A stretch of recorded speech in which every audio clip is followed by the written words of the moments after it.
Hello students, in this lecture we will find the condition that a cone may have three mutually perpendicular generators. हम find out करेंगे इस कोन के लिए, this is general equation of cone of second degree, इस कोन के तीन mutually perpendicular generators कब होंगे हम वो कंडीशन फाइंड आउट करेंगे.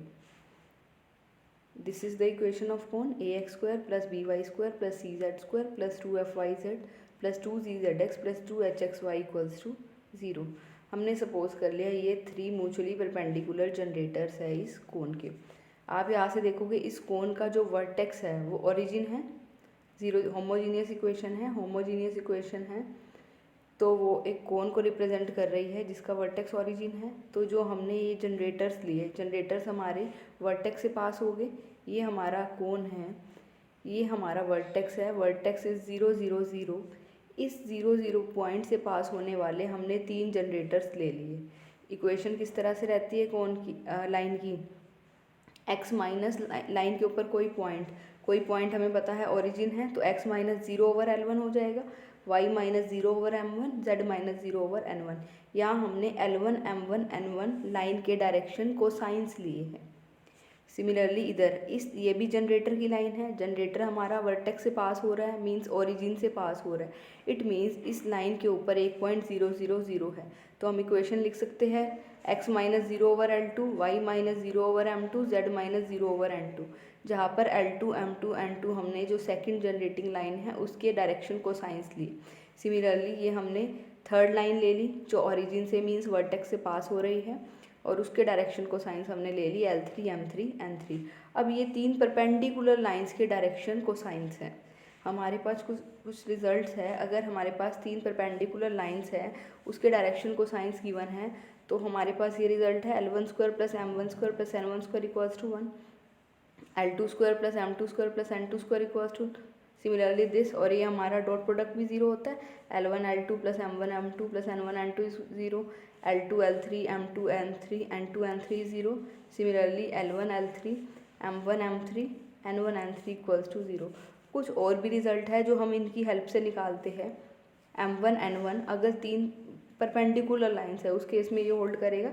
M1 N1 M2 N2 M3 M3 0, L1 N1 L2 N2 L3 N3 0 and L1 M1 L2 M2 L3 M3 equals to 0 and L1 square plus L2 square plus L3 square equals to 1, M1 square plus M2 square plus M3 square is 1, N1 square plus N2 square plus N3 square is 1.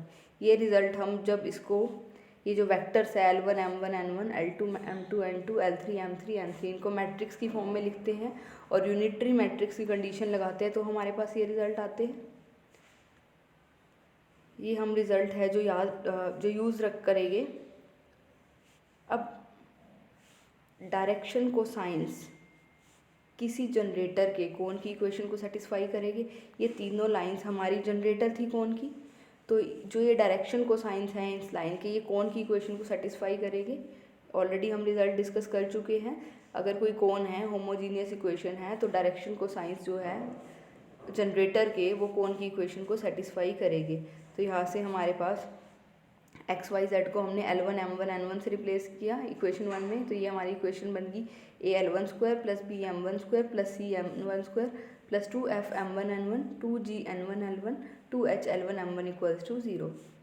Similarly यहाँ हमने L2 M2 N2 से replace कर दिया x Y Z को और यहाँ हमने L3 M3 N3 से रिप्लेस कर दिया. इन तीन इक्वेशंस को ऐड करेंगे that is L1 square plus L2 square plus L3 square ये आ जाएगी जब इनको ऐड करेंगे फर्स्ट टर्म.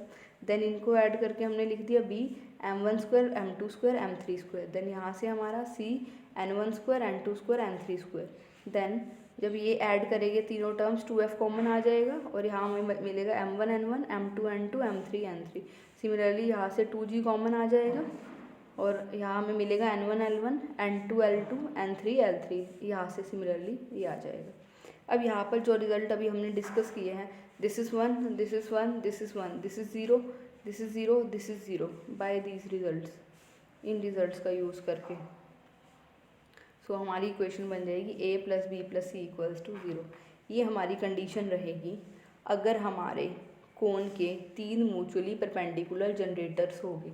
जब भी ए बी सी का सम 0 आ रहा है इट मीन्स कोन के 3 म्यूचुअली परपेंडिकुलर जनरेटर्स हैं। कन्वर्स भी ट्रू करता है, अगर ए बी सी 0 है तो हमें जनरेटर्स मिलते हैं और जनरेटर्स इनफाइनाइट ऐसे जनरेटर मिलेंगे।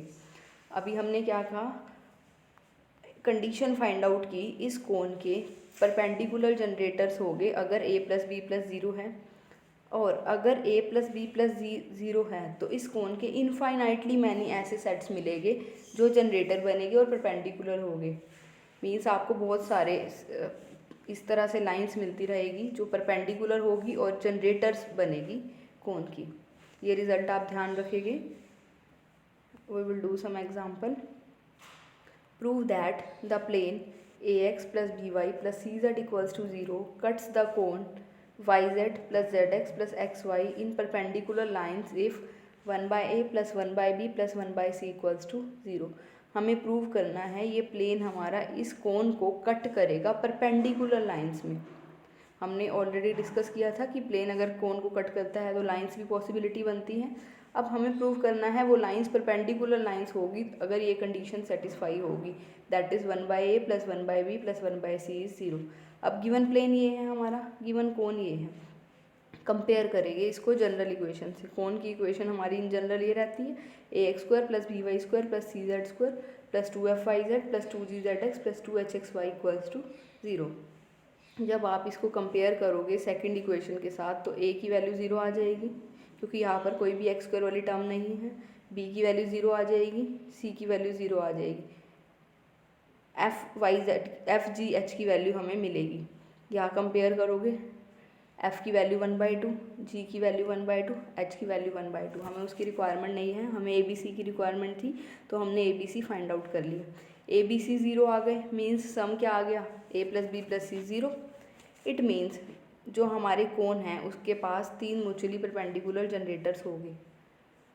3 म्यूचुअली परपेंडिकुलर जनरेटर्स के इनफाइनाइटली मैनी ऐसे सेट्स मिल जाएंगे, ऐसे बहुत सारे सेट्स मिल जाएंगे इस कोन के जो जनरेटर बनेंगे और आपस में वो परपेंडिकुलर होंगे।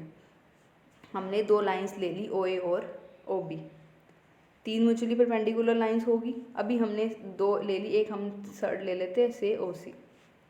नाउ अब इस कोन के इनफाइनाइटली मैनी जनरेटर्स होंगे जो परपेंडिकुलर होंगे। इस तरह से बहुत सारे सेट मिल जाएंगे जो आप परपेंडिकुलर भी होंगे और जनरेटर भी होंगे। हमने एक सेट ले लिया ओ ए ओ बी ओ सी। अब यहाँ पर आप देखोगे हम क्या प्लेन को कोन को कट करवा रहे थे। कोन था हमारे पास, कोन को हमने किसी प्लेन से कट करवाया। हमारे पास 2 लाइंस आएगी, जब भी प्लेन और कोन इंटरसेक्ट करेंगे 2 लाइंस आएगी, और वो जो 2 लाइंस आएगी वो हमारी हमने सपोज कर ली ओ ए और ओ बी। आपने किसी प्लेन से कट करवाया, ये हमने प्लेन ले लिया, ये कोन ले लिया, 2 लाइंस बनेगी कोन के अंदर, वो लाइंस हमने ले ली ओ ए और ओ बी। ओ ए और ओ बी लाइन हमारी प्लेन में भी लाई करेगी और कोन पे भी लाई करेगी क्योंकि ये इंटरसेक्शन है। इंटरसेक्शन है लाइन और कोन का, तो ये लाइन प्लेन में भी लाई करेगी, कोन में भी लाई करेगी। और ये हमने ओ सी जो लाइन है इन दोनों के परपेंडिकुलर है। ये ओ ए और ओ बी परपेंडिकुलर लाइंस आई जब हमने इंटरसेक्ट करवाया, मीन्स ये सेक्शन है हमारा, प्लेन और कोन को कट करवाया। ये ओ सी जो लाइन है हमारी, ये ओ ए और ओ बी के परपेंडिकुलर है, मीन्स अगर ये एक्स वाई प्लेन में है तो ये जेड प्लेन में होगी। इन दोनों के परपेंडिकुलर हमने ये लाइन ली। अब ओ ए और ओ बी तो उसी प्लेन में लाई कर रही है जहाँ प्लेन है। सपोज ये प्लेन है, आपने इसको कोन से कट करवाया, 2 लाइंस आई हमारी, ये हमारी ओ ए और ओ बी आई। ये ओ सी जो लाइंस है इनके परपेंडिकुलर है, ओ ए और ओ बी भी आपस में परपेंडिकुलर है, और ये जो ओ सी लाइन है वो भी परपेंडिकुलर है। कुछ इस तरह से आप इसको देख सकते हैं। ये हमारी से ओ ए लाइन है, ये ओ बी लाइन है, ये ओ सी लाइन है। ये 2 लाइंस तो प्लेन में ही लाई करेगी क्योंकि ये इंटरसेक्शन है। ओ सी लाइन परपेंडिकुलर है दोनों के, तो ये out of the plane means normal to the plane है। अब इस प्लेन के जो डायरेक्शन रेशियोज होंगे वही इस नॉर्मल वाली लाइन के होंगे क्योंकि प्लेन के डायरेक्शन रेशियोज उसके नॉर्मल के अलोंग होते हैं। इट मीन्स जो डायरेक्शन रेशियो इस ओ सी लाइन की होएगी, this is O C line, जो direction ratio O C line की होएगी वो कौन की इक्वेशन को सेटिस्फाई करेगी। और direction ratio O C line के हमारे ए बी सी हैं, जो हमारी ओ सी लाइन है उसके direction ratios O B A B C होंगे, दैट इज दिस। हमारे यहाँ से आप देख सकते हो प्लेन के डायरेक्शन रेशियोज़ क्या है, ए बी सी। ये गिवन प्लेन है, प्लेन के direction ratios A B C है और प्लेन के डायरेक्शन रेशियोज उसके नॉर्मल के अलोंग होते हैं, मीन्स ये उसके नॉर्मल मीन्स ओ सी के डायरेक्शन रेशियोज है। ओ सी के डायरेक्शन रेशियोज हैं हमारे पास। ओ सी के डायरेक्शन रेशियोज कौन को सेटिस्फाई करेंगे, क्योंकि ये ओ ए ओ बी ओ सी ये कौन के जनरेटर्स तो थे। अभी हमने ओ सी के डायरेक्शन रेशियोज निकाल लिए, हमने कहा ओ सी के डायरेक्शन रेशियोज वही होंगे जो प्लेन के होंगे, इस प्लेन के होंगे। अब ओ सी के जो डायरेक्शन रेशियोज होंगे वो कौन की इक्वेशन को सेटिस्फाई करेंगे, क्योंकि ओ सी हमारा जनरेटर भी था और हमारे पास रिजल्ट है direction ratios of generator satisfy the equation of कोन। तो ए बी सी हमारे कौन की इक्वेशन को सेटिस्फाई करेंगे। हमारी कौन की इक्वेशन ये है, यहाँ पर हम ए बी सी की जगह को पुट करेंगे in place of X Y Z. X Y Z को रिप्लेस कर देंगे ए बी सी से, तो हमारे पास ये कंडीशन आ जाएगी। इसको डिवाइड कर दिया, this is 1/a + 1/b + 1/c = 0। A B C से डिवाइड कर दिया। Next example, find the locus of the points from which 3 mutually perpendicular lines can be drawn to intersect the conic this. हमें एक point का locus find out करना है जहाँ से हम 3 म्यूचुअली परपेंडिकुलर लाइन्स ड्रॉ करेंगे तो वो इस कॉनिक को इंटरसेक्ट करेगा। किसी पॉइंट से आपने 3 म्यूचुअली परपेंडिकुलर्स ड्रॉ किए, लाइंस ड्रॉ करी और वो इस कॉनिक को इंटरसेक्ट कर रही है। गिवन कॉनिक ये है, ये हमने पॉइंट ले लिया जहाँ से हमने 3 म्यूचुअली परपेंडिकुलर लाइंस ड्रॉ करी जो इस कॉनिक को इंटरसेक्ट कर रही है। तो हमने उस लाइन की इक्वेशन लिख ली जो हमने यहाँ से इस पॉइंट से ड्रॉ करी, that is x - x1/l, y - y1/m, z - z1/n। किसी लाइन की इक्वेशन लिखने के लिए लाइन पे एक पॉइंट पता हो और लाइन के डायरेक्शन रेशियो या कोसाइन पता हो। लाइन पे हमें एक पॉइंट पता था x1 y1 z1, ये हमारा लाइन पे एक पॉइंट था। हमें इस पॉइंट का ही लोकस फाइंड आउट करना है। अब हमने इस पॉइंट से 3 म्यूचुअली परपेंडिकुलर लाइंस ड्रॉ करी, ये हमारी लाइन्स है। अब ये लाइन हमारी z इन कॉनिक को मीट कर रही है, तो z = 0 को मीट कर रही है, तो z को हमने 0 पुट कर दिया। दिस विल बी x की वैल्यू और y की वैल्यू निकाल लेंगे यहाँ से। x इज़, जब फर्स्ट और थर्ड फ्रैक्शन को कंपेयर करोगे, x1 - l z1/n आ जाएगा। यहाँ से y की वैल्यू निकालोगे इन दोनों से, y इज़ दिस। अब ये पॉइंट हमारा इसको भी सेटिस्फाई करेगा, इस कॉनिक को भी इंटरसेक्ट करवा रहे, तो ये हमारा ax² + by² = 1 में भी हम x और y की वैल्यू पुट करेंगे, क्योंकि हम लाइन और कॉनिक की इंटरसेक्शन फाइंड आउट कर रहे हैं। ये हमारे पास रिजल्ट आ गया। यहाँ पर हम इस इक्वेशन से l/n और m/n की वैल्यू निकाल सकते हैं, बिकॉज यहाँ पर हमें l/n की रिक्वायरमेंट है, यहाँ पर हमें m/n की रिक्वायरमेंट है। l/n की वैल्यू वहाँ से x - x1/z - z1 आ जाएगी। यहाँ से इन दोनों फ्रैक्शन को कंसीडर करोगे, l/n की वैल्यू निकालोगे, that will be x - x1/z - z1। Similarly y - y1/z - z1 की वैल्यू हो जाएगी m/n। ये हमने यहाँ पर पुट कर दी। इसको जस्ट सिंप्लीफाई किया है, एलसीएम लेके कुछ टर्म कैंसिल हो जाएगी। Just this is x1z and this is, ये टर्म कैंसिल हो रही है, दिस इज़ z1x, ये टर्म आएगी। सिमिलरली यहाँ पर भी एक टर्म कैंसिल हो जाएगी। इसको सिंप्लीफाई कर लिया, जस्ट होल स्क्वायर ओपन किया है हमने। अब हमारी ये इक्वेशन आ गई सिंप्लीफाई करने के बाद। अब इस कोन के जो हमने लाइंस कंसीडर की थी वो उसकी क्या थे, 3 म्यूचुअली परपेंडिकुलर जनरेटर्स। हमने इस पॉइंट से x1 y1 z1 पॉइंट से इस कोन पे 3 म्यूचुअली परपेंडिकुलर लाइंस ड्रॉ की थी, वो हमने लाइन की इक्वेशन ये ले ली थी। अब ये 3 म्यूचुअली परपेंडिकुलर लाइंस हैं, मीन्स 3 जनरेटर्स है उसके, तो a + b + c क्या हो जाएगा, 0। 3 म्यूचुअली परपेंडिकुलर जनरेटर्स ही ड्रॉ किए थे, तो हमारी कंडीशन क्या रहती है, a + b + c = 0। a is coefficient of x², ये आ गया। b is coefficient of y² का कोफिशिएंट यहाँ b z1² है। देन कोफिशिएंट ऑफ z² का कोफिशिएंट ये रहता है। हमारी जो जनरल इक्वेशन रहती है that is ax² + by² + cz² plus some terms of x y y z z x।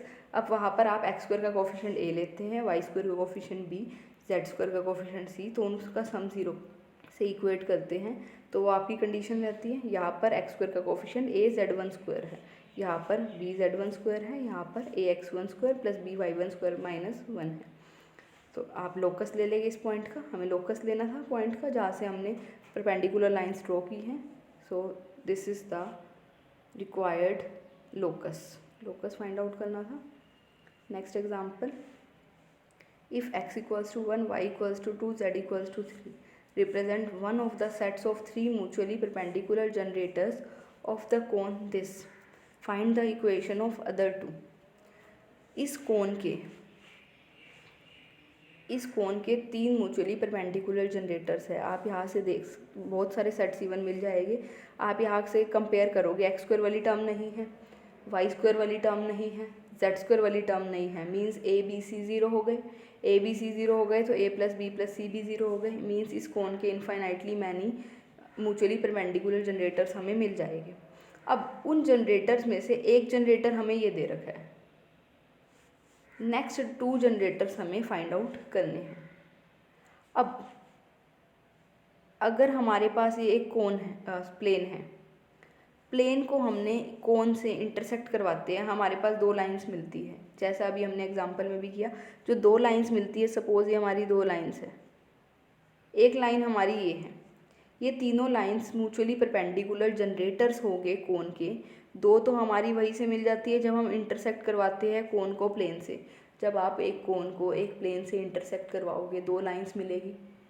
2 lines हमने ये ले ली म्यूचुअली परपेंडिकुलर, एक लाइन हमने ये ले ली जो इन दोनों के परपेंडिकुलर है, और इस कोन के जनरेटर्स हैं मिल जाएंगे हमें जो म्यूचुअली परपेंडिकुलर्स हो गए। हमने ये जो तीनों लाइंस थी, 2 तो जो इंटरसेक्शन वाली लाइन थी, एक हमने ये ले ली जो इनके नॉर्मल है। ये तीनों लाइंस हमारी इस कोन के जनरेटर्स हो गए म्यूचुअली परपेंडिकुलर। इस एक लाइन की इक्वेशन तो हमें गिवन है, दैट इज़ जो ये हमारी लाइन है OC कह दें हम इसको, दिस इज़ OC।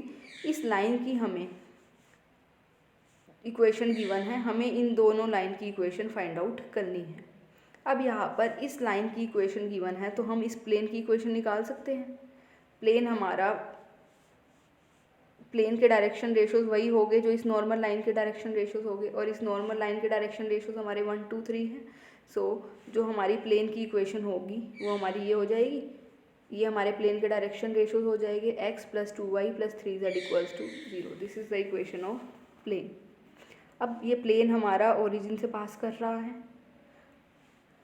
अब आपका जो कोन है वो ओरिजिन से पास कर रहा है, और प्लेन हमने ये ले लिया इन विच जो हमारा ये प्लेन है वो हमारा वर्टेक्स से पास हो रहा है, तो मीन्स 0 0 0 से पास हो रहा है।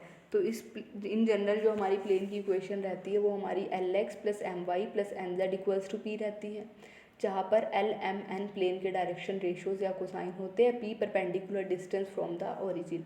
अब ये हमारा कोन ओरिजिन से पास ही कर रहा है, हमने ये जो प्लेन की इक्वेशन ली है ये हमारा वर्टेक्स से पास कर रहा है, तो जो हमारा P परपेंडिकुलर डिस्टेंस रहता है ओरिजिन से वो 0 ही हो जाएगा, क्योंकि प्लेन हमारा उस पॉइंट से पास ही कर रहा है, तो परपेंडिकुलर डिस्टेंस इस पॉइंट से 0 ही हो जाएगा क्योंकि वो पॉइंट प्लेन में ही है।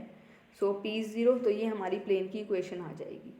ये हमें कौन गिवन था, हमने इस जो जनरेटर गिवन था, एक जनरेटर गिवन था, उसकी हेल्प से प्लेन की इक्वेशन फाइंड आउट की। अब तक हमें क्या गिवन होता था, हमें प्लेन गिवन होता था, कौन गिवन होता था। हम क्या फाइंड आउट करते थे, इस जनरेटर की इक्वेशन। आप ये जो इसके डायरेक्शन कोसाइंस हैं, इस ये आपके डायरेक्शन कोसाइंस प्लेन के नॉर्मल के होते हैं, तो जो प्लेन के नॉर्मल की इक्वेशन होती थी वो हम फाइंड आउट करते थे, जैसे हमने लास्ट एग्जांपल में भी किया। यहाँ हमें रिवर्स गिवन है, हमें यहाँ पर कौन तो गिवन है, प्लेन नहीं गिवन, एक जनरेटर गिवन है, और ये जनरेटर हमारा प्लेन के परपेंडिकुलर है। प्लेन के परपेंडिकुलर है तो हमने इसकी हेल्प से प्लेन की इक्वेशन लिख ली, क्योंकि हमें पता है इस परपेंडिकुलर लाइन के और प्लेन के डायरेक्शन रेशो सेम हो गए और परपेंडिकुलर डिस्टेंस 0 हो जाएगा, क्योंकि हमने ये जो प्लेन है हमारा वर्टेक्स से पास हो रहा है, मीन 0 0 0 से पास हो रहा है। अब हमारा क्वेश्चन उसी टाइप का बन गया। अब हमारे पास ये प्लेन है, ये कौन है, इसको कट करवा रहा है, कट करेगा तो 2 परपेंडिकुलर लाइन्स मिलेगी, हमें वो 2 परपेंडिकुलर लाइन्स ही फाइंड आउट करनी है। हमने लाइन की इक्वेशन ले ली, दिस सेक्शन क्यों कह रहे हैं, क्योंकि इनके इंटरसेक्शन से प्लेन और कोन कट कर रहे हैं, तो 2 परपेंडिकुलर लाइन्स मिल रही हैं, वो हमने लाइन्स ये ले ली। अब ये लाइन हमारी प्लेन में लाई कर रही है, क्योंकि ये इंटरसेक्शन है कोन का भी प्लेन का भी, मीन्स ये कोन पे भी लाई करेगी और प्लेन पे भी लाई करेगी। अब ये लाइन हमारी प्लेन में लाई कर रही है, तो प्लेन की और इसके डायरेक्शन रेशियोज़ का डॉट प्रोडक्ट 0 होगा, क्योंकि ये लाइन तो देखो प्लेन में है और ये जो ये डायरेक्शन रेशियोज़ प्लेन के होते हैं वो उसके नॉर्मल के अलोंग होते हैं। तो ये दो परपेंडिकुलर लाइंस के डायरेक्शन रेशियोज़ हो गए, ये हमारी जो लाइन है उसके हैं। तो L इंटू यहाँ से डायरेक्शन रेशियोज 1, यहाँ से M इंटू यहाँ से डायरेक्शन रेशियोज 2, यहाँ से N इंटू यहाँ से डायरेक्शन रेशियोज 3, तो ये डॉट प्रोडक्ट 0 हो जाएगा। नेक्स्ट, अब ये लाइन हमारी कौन में भी लाई कर रही है, क्योंकि सेक्शन में है, इंटरसेक्शन है, तो कौन की इक्वेशन को भी सेटिस्फाई करेगी इसके डायरेक्शन रेशियोज। हम ऑलरेडी रिजल्ट कर चुके हैं, जो हमारा कोन है अगर वो होमोजीनियस इक्वेशन है तो जो हमारी लाइन है, जनरेटिंग लाइन है, उसके डायरेक्शन रेशियोज कोन की इक्वेशन को सेटिस्फाइज करेंगे। तो यहाँ से या डायरेक्शन को साइंस, तो ये हमारा 5mn माइनस 8 z की जगह n आ जाएगा, x की जगह l, और यहाँ पर एक्स वाई को हम रिप्लेस कर देंगे LM से। या फिर आप इसको इस तरह से भी देख सकते हो, दिस इज़ k, यहाँ पर इसको k पुट करोगे तो x की वैल्यू आ जाएगी l के, y की वैल्यू m के, z की वैल्यू n के, या x y z को l के m के n के पुट कर दोगे तो k स्क्वायर कॉमन आ जाएगा, तो हमारी इक्वेशन यही आ जाएगी। अब इन दोनों इक्वेशन में से हम L M N को एलिमिनेट करेंगे। अब ये उसी तरह का क्वेश्चन बन गया जो आपने लास्ट लेक्चर में सॉल्व किया था। यहाँ से हम एलिमिनेट करेंगे, 3n की वैल्यू निकाल ली, माइनस l प्लस 2m, और यहाँ से l इज़ दिस, यहाँ पुट कर देंगे n की वैल्यू यहाँ। So this is 5m into n minus 8 into n is this into l minus 3lm equals to 0। इसको सिंप्लीफाई कर लिया, this is 5mn, this is minus 10m square, 8l square, 16lm minus 9lm हो जाएगा, LCM ले लिया हमने, simplify कर लेंगे इसको, जस्ट सिंप्लीफाई करके हमारे पास ये आ गया 4l plus 5m into l minus m equals to 0। तो यहाँ से दो पॉसिबिलिटी है, l minus m is 0 that is l equal to m, और 4l plus 5m equals to 0। इस l इक्वल टू m को हम लिख सकते हैं that is l minus m equals to 0, और या फिर हम ये भी लिख सकते हैं l minus m plus 0n equals to 0। इसमें अगर हम 0n ऐड कर दें तो कोई फ़र्क नहीं पड़ता। एक इक्वेशन हमारे पास ऑलरेडी है, that is this l plus 2m plus 3n equals to 0, because we are interested in finding the value of l m and n, हमें l m n चाहिए, तो इनको सॉल्व करेंगे। This is l over minus 3, m over minus 3, n over this is 2 plus 1 3 हो जाएगा। ये हमारे direction ratios आ गए एक लाइन के। Then this is 4l plus 5m equals to 0, इसको हम 4l plus 5m plus 0n equals to 0 लिख सकते हैं, और एक लाइन की इक्वेशन हमारे पास यही है, l plus 2m plus 3n equals to 0। यहाँ पर 2m है, इसको m कर लेना, दिस इज़ 2m, और इसको हम सॉल्व करेंगे LMN के लिए। ये हमारे पास LMN की वैल्यूज़ आ गई। तो हमारे पास जो जनरेटर्स बने, दो इक्वेशन, जो दो जनरेटर फाइंड आउट करने थे, वो हमारे x over l, y over m, z over n इस तरह के थे। हमने जो जनरेटिंग लाइन की इक्वेशन ली थी दैट इज़ दिस, ये ली थी हमने। तो यहाँ पर हमने l m n की वैल्यू पुट कर दी, l is 1, m is 1, n is minus 1, यहाँ से l m n की वैल्यू हमारी ये है। Thank you.